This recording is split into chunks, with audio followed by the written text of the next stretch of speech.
It was the Roaring '20s. New technologies, new music, and new fashion were transforming the world.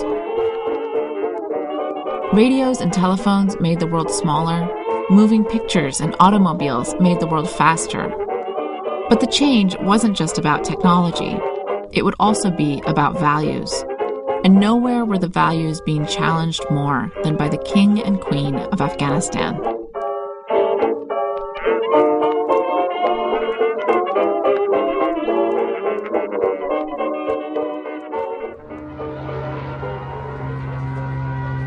The world had been ripped apart. By the end of World War I, 15 million lives were lost around the globe.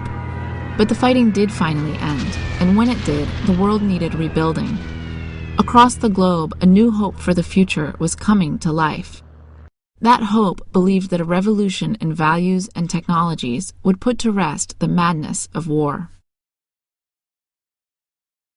Afghanistan remained neutral during World War I, but the impact of the war was anything but distant.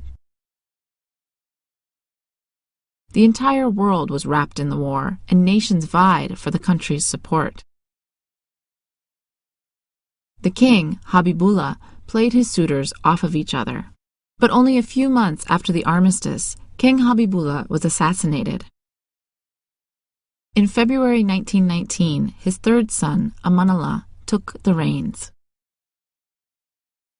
Amanullah understood that the world was being radically transformed, and he knew that Afghanistan could take a prominent place in the new order if the country underwent quick and serious changes.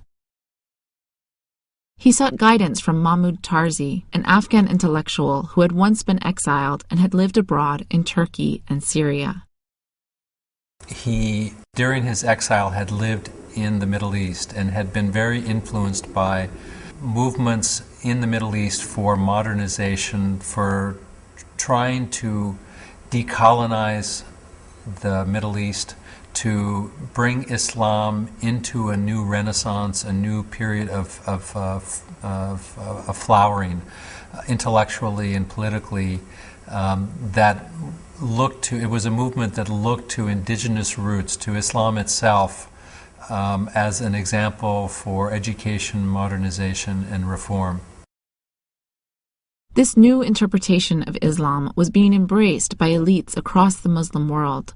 They believed that a modernized Islam could coexist with westernization, allowing Muslims to excel in the 21st century. Tarzi provided Amanullah with intellectual inspiration for a new Afghanistan. He also provided the king with a wife.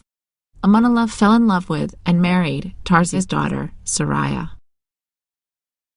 She was herself educated, and they had a marriage that, by all accounts, and from all evidence that we have, was a real romantic love affair.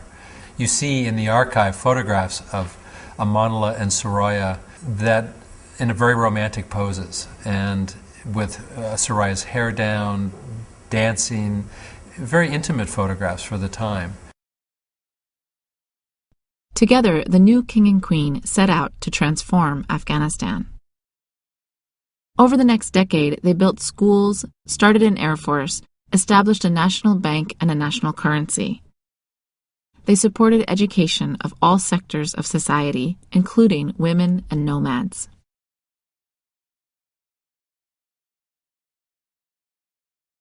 Like Ataturk in Turkey, Amanullah was obsessed with the idea of using clothing to express a new world order. And he was fascinated with playing with those clothing, and I have a feeling playing with identity as well. One of the things that he did that also was very controversial was he held a national Loya Jirga in 1927, and he made all of the delegates to the Jirga wear Western suits and hats. And all these proud Afghans look vaguely ridiculous wearing these baggy suits that were not tailored, not meant for them, and they look a little bit embarrassed to be made to wear this kind of clothing. But it makes you realize that Amanullah, one of the mistakes that he made is he sometimes viewed modernization in a very superficial way. He viewed modernization as the accoutrements of modernization more than the substance of it. And he encouraged all of the members of his court, the women in the court, to wear Western-style clothing and to go with no veil or a minimal veil. At a public function, Amanullah denounced the veil, saying that nowhere did Islam require women to cover themselves. Soraya responded by ripping her veil from her face, as the wives of other officials soon followed suit. Soraya knew that her clothing was being watched by her entire country, and she wanted to make a statement. Soraya was the first, or one of the first, women to wear Western clothing outside the palace, in public places. And she would make concessions, certainly, to local norms and expectations, including she would wear a veil of a sort, but it was a very light veil that you could see through and attached to a flapper hat, a very 20s style fashion. And so she would make certain concessions, and within the boundaries of Islam, she was dressing appropriately. She was covering her hair, she was covering her arms up to her wrists, she was covered to her ankles, although she also sometimes wore stockings. But they were always pushing the boundaries of fashion. But together, the king and queen's changes appeared to be too much, too fast. For many critics in the country, the symbols of change were becoming more troubling than the change itself. The clothing and lifestyle of the royal couple was becoming a flashpoint for opposition to Amanullah. The more gradual, more incremental reforms that he also was backing, which could have resulted in positive change in Afghanistan, got bowled over by the opposition to these symbolic, relatively unimportant reforms. And so I think that that was one example of the kinds of mistakes, not only Amanullah, but that all reformers in Afghanistan have tended to make. They've mistaken the superficial, symbolic aspects of reform. They've allowed those to interfere with the more substantive reforms of livelihoods, education, industry that would incrementally have allowed Afghans to create a whole different way of life from the ground up, avoiding some of those hot-button issues that have been so disastrous in Afghan history.